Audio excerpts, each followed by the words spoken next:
Takže, Ivko, chceš ísť prvý, vidím, že sa sápeš po mikrofóne. Takže začíname. Ďalšia disciplína sa volá prvé rande.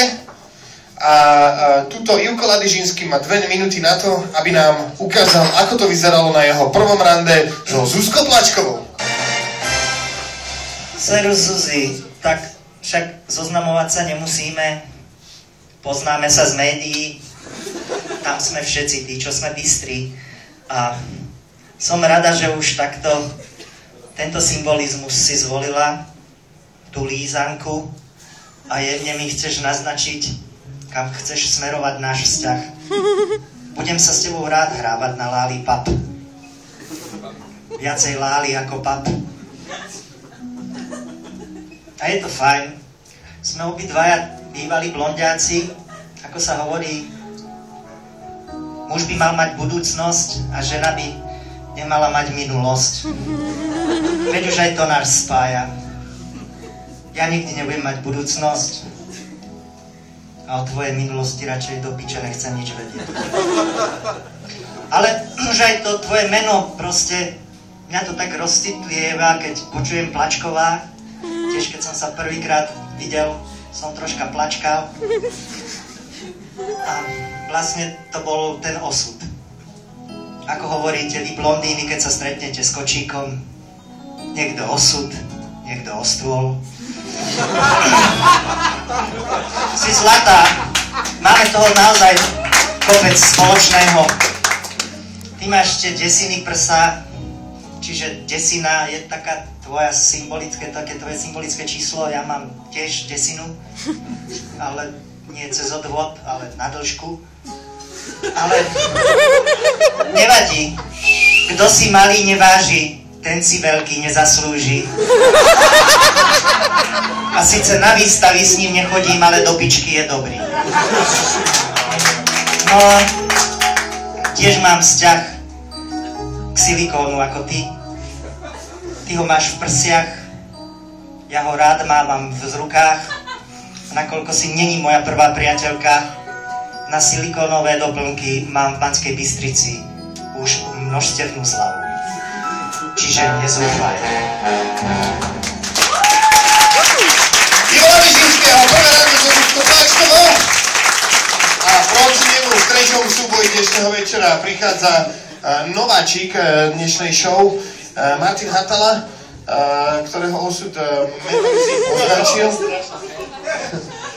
Osud Metalist strašne poznačil, ale naozaj je to jeden z málo ľudí, ktorý je zvyknutý na tvrdé životné osudy, ktorými je teda aj napríklad prvé rande s Martinkou z Turca. Takže Maťo a Martinka na prvom rande!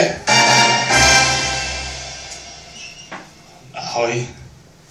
Ja som strašne rád, že mi to s tebou vyšlo, lebo ja všetky priateľky, čo mám, vieš, tak ako...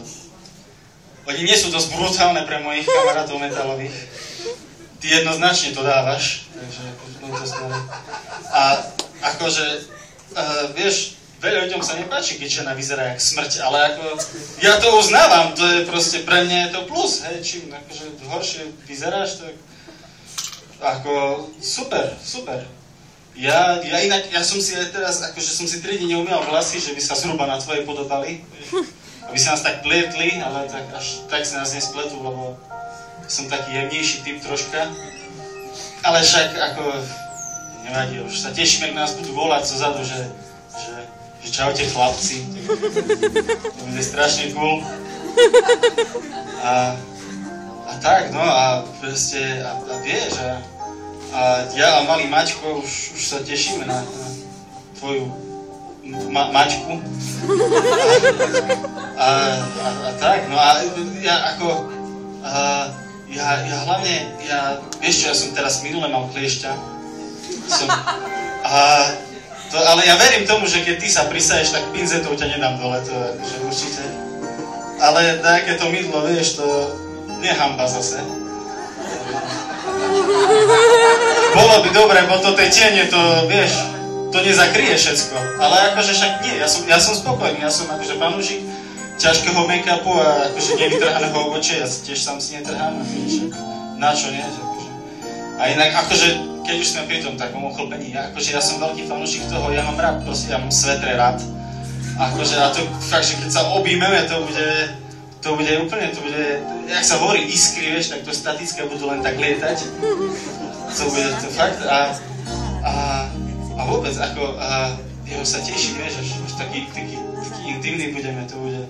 Ja som minulé pozeral film a tam to Bruce Willis vysvetľoval, že jak na to treba ísť, že a to bude aj taká hra, to akože ja ťa obhážem múkou, vieš, a potom akože nájdem vlhké miesta, vieš, a potom to je, len nesmieš byť spotená, lebo potom to je nebezpečné, vieš, to akože, vieš, tak tam je mokro, tam sú chlpy, vieš, to je také potom, že neruším, vieš, ja vidím škáru, idem, to je ako darmo.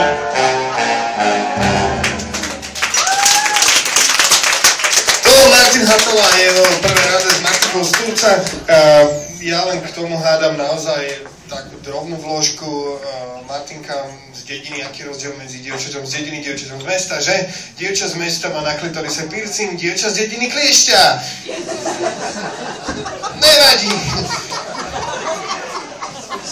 Na prvom rande vždy o to ide, aby vy chlapci, to vám vstupujem do... Mladí už počúvajte, keď si chcete udržať tento vzťah. Ide o to, aby ženy cítili, že ste není povrchní, že vám dačo proste hovorí niečo, význam slov, vnútorná krása. Áno, ja to tak vždy cítim. Proste, keď ste vnútri, je to krása. A hĺbka je veľmi dôležitá pri žene, áno. Dobre, chalani, vidím, že o ženách viete strašne veľa, preto ste obidva aj single. Nevadí, akože ty si metalista, ty si 50, to je v poriadku. Každý máme svoje chyby, takže poprosím, v podstate sa tu mojej pravici a lavici, ty asi nechceš byť červená farba, ty budeš čierna, že? Dobre, takže Maťo je čierna farba, Ivo Ladyžinský je červená farba, hlasujeme teraz 1, 2, 3, 4 a 5, jednohlasný víťaz je Ivo Ladyžinský.